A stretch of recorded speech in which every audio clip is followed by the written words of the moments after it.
So what's going on, guys? Welcome back to the channel, and today we're going to be talking about this budget setup which I purchased not that long ago, to be honest. It was about 18 months ago and I've been using it since, and it's done me really well, and I wanted to share with you guys because I know a lot of people want to get into aviation or wildlife photography, but they don't really know what they need to spend or how to get started. What is the minimum sort of like range that they would want on a lens and stuff like that. Now this lens is a 70-300 Tamron lens, and this has been perfect for getting started because it gives you a lot of range, especially on an APS-C body like the 7D Mark II.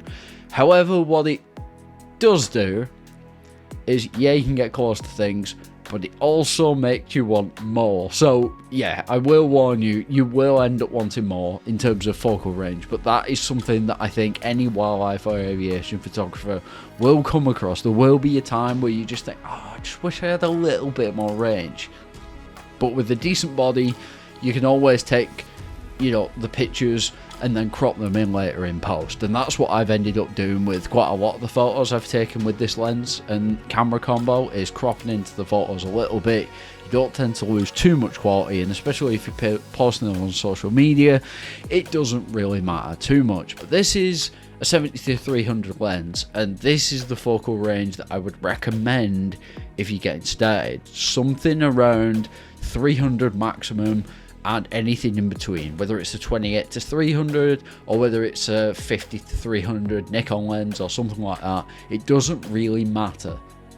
The focal range at the end is what matters the most, because that's how far you're going to be able to reach. And when it comes to aviation and wildlife photography, there is a few things that are very similar that you need on your kit. Some things to look out for is autofocus, vibration control if you're doing video, especially, potentially, and then also the range, because the further your range is, whether it's 300mm or higher, the further you're going to be able to get, the closer you're going to be able to get to your subject, and the better detail you're going to be able to capture depending on the conditions. Heat, haze and different things can definitely get in the way, and that's something that you'll learn while, you know, doing your craft. So in today's video, I'm going to be sharing with you some video that I captured while using this camera, and you'll hear the camera going off in the background, but it was captured actually by my S23, zoomed in 2x I think it was, on top of the camera like this. So the phone was here, just on top of the camera, and I was just shooting away like that on one of the trips. And then there's some other still photos of wildlife and birds, so that you guys can see, you know, just how close you can get to your subject with a system like this, because I think it's really important that people learn that you don't need the biggest of lenses, you don't need the most expensive gear to be able to get really good photos, especially if you know a bit of post-processing. So let's get into it, and I'll show you the results from this setup right now.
Target.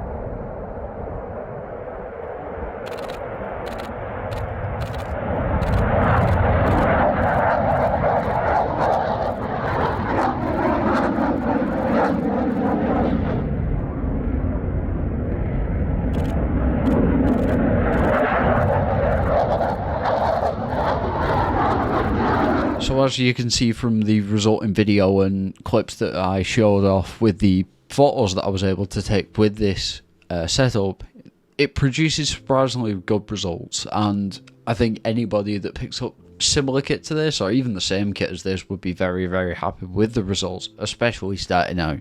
Yes, there was a little image processing with Topaz Denoise or AI in terms of Lightroom and stuff like that, but post-processing does help bring out some of these photos and improve them even more. So let's jump into some wildlife, step down a gear, and show you what you can get, you know, just wandering around the local parks and stuff like that.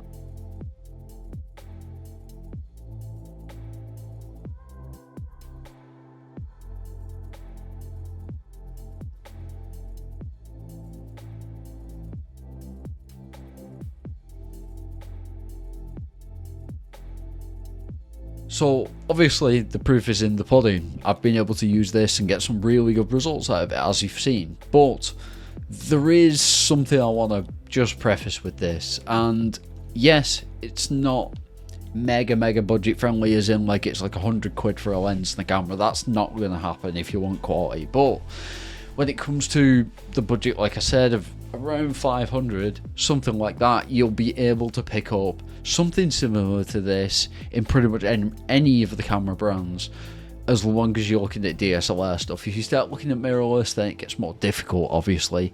And there is options of, I think it's the Canon RF 100 to 400 is about £600 brand new, something like that, but the aperture is quite high on that. So it is what it is. You might get a mirrorless body that has better low light capabilities, higher ISO is being able to be used and stuff like that.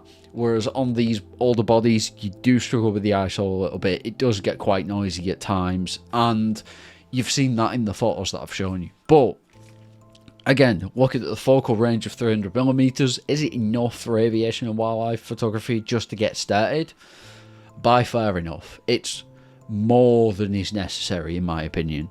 Necessary, I would say about 100mm, something like that. As a minimum, you want 100mm. But if you can get 300 in one of these cheaper lenses that's got decent autofocus and some of the decent features that some of these lenses have, I would definitely say go for the 300. It's not going to cost you that much more, especially if it's one of the zoom lenses like this Tamron one.